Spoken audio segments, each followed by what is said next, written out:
Literary Lapses, published by Stephen Leacock in 1910. It's a collection of essays that were collected at various places with a couple of new ones thrown in. The first one, my financial career. When I go into a bank, I get rattled. The clerks rattle me. The wickets rattle me. The sight of the money rattles me. Everything rattles me. The moment I cross the threshold of a bank and attempt to transact business there, I become an irresponsible idiot. I knew this beforehand, but my salary had been raised to $50 a month, and I felt that the bank was the only place for it. So I shambled in and looked timidly round at the clerks.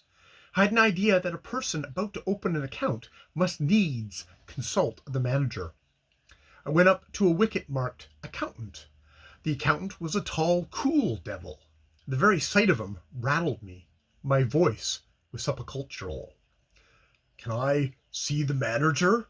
I said, and added solemnly, "Alone?" I don't know why I said alone. "Certainly," said the accountant, and fetched him. The manager was a grave, calm man. I held my $56 clutched in a crumpled ball in my pocket. "Are you the manager?" I said. God knows, I didn't doubt it. "Yes," he said. "Can I see you?" I asked. "Alone?" I didn't want to say alone again, but without it, the thing itself seemed self-evident. The manager looked at me in some alarm. He felt that I had some awful secret to reveal. "Come in here," he said, and led the way to a private room. He turned the key in the lock. "We are safe from interruption here," he said. "Sit down." We both sat down and looked at each other. I found no voice to speak. "You are one of the Pinkerton's men, I presume?" he said. He had gathered from my mysterious manner that I was a detective. I knew what he was thinking, and it made me worse.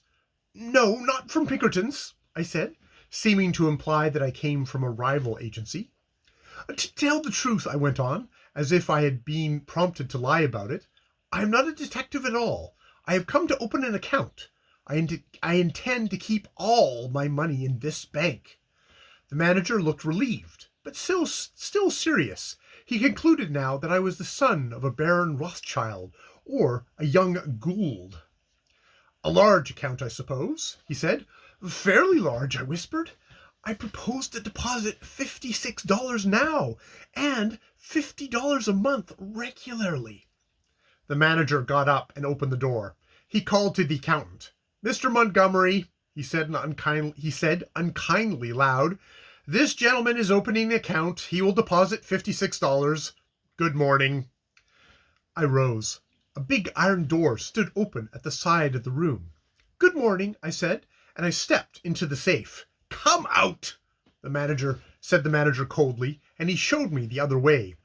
I went up to the accountant's wicket and poked the ball of money at him with a quick, convulsive movement as if I were doing a conjuring trick. My face was ghastly pale. "Here," I said, "deposit it." The tone of the words seemed to mean, "Let us do this painful thing while the fit is on us."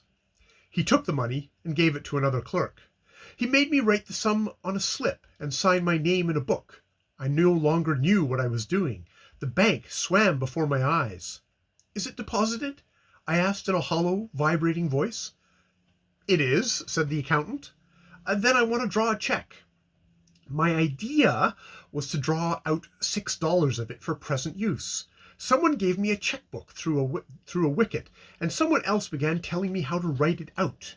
The people in the bank had the impression that I was an invalid millionaire. I wrote something on the check and thrust it in at the clerk. He looked at it. "What? You are drawing it all out again?" he asked in surprise. Then I realized that I had written 56 instead of 6. I was too far gone to reason now. I had the feeling that it was impossible to explain the thing. All the clerks had stopped writing to look at me. Reckless with misery, I made the plunge. "Yes, the whole thing." "You withdraw your money from the bank?" "Every cent of it." "Are you not going to deposit any more?" said the clerk, astonished. "Never." An idiot hope struck me that they might think something had insulted me while I was writing the check, and that I had changed my mind. I made a wretched attempt to look like a man with a fearful quick temper. The clerk prepared to pay the money. "How will you have it?" he said. "What?" "How will you have it?" "Oh!" I caught his meaning and answered without even trying to think. "In 50s." He gave me a $50 bill. "And the 6?" he asked dryly. "In 6s," I said. He gave it me, and I rushed out. As the big door swung behind me, I caught the echo of a roar of laughter that went up to the ceiling of the bank. Since then, I bank no more. I keep my money in cash in my trouser pocket, and my savings in silver dollars in a sock. End of my financial career.